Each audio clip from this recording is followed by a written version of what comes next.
Hi, I'm Sabrina. In this presentation, I'm going to be sharing with you the slave trade compromise. Let's begin. Two compromises arose at the Constitutional Congress in which delegates were submitting ideas about the structure of the U.S. government. These delegates were of the 12 out of 13 colonies who all had different views on the subject of slavery. Some states were free states and some were slave states. The conference would be destroyed unless they all came up with a solution that everyone agreed to.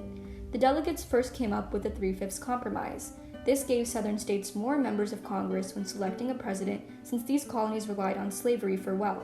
Northern states disagreed with this. They believed that the Southern states having more representation was not fair to them, since slavery was rare in their colonies.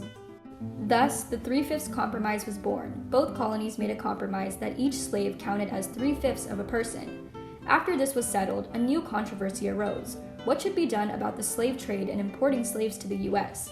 10 of the states outlawed it, many delegates were frustrated with this subject, and 3 states that allowed it, Georgia and 2 Carolinas, threatened to leave the convention if trade was banned.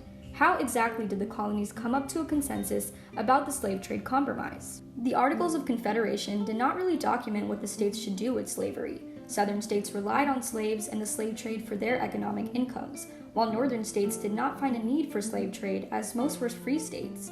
The convention decided that Congress would have the power to ban the slave trade until 1800. The convention eventually voted to extend the deadline to 1808.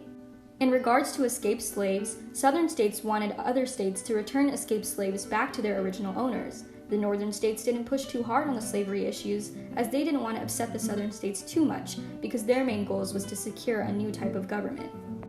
Therefore, the Fugitive Slave Law arose. The Slave Trade Compromise agreed to restrict the slave trade until 1808, and slaves who successfully escaped would be returned to their owners, regardless of the individual state laws.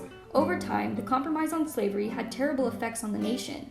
Thousands of free blacks were allowed to be illegally kidnapped and returned to slavery. Extending the slave trade date past 1800 brought many slaves to America. South Carolina alone had imported 40,000 slaves between 1803 and 1808. And that was my presentation on the slave trade compromise. Thank you for watching.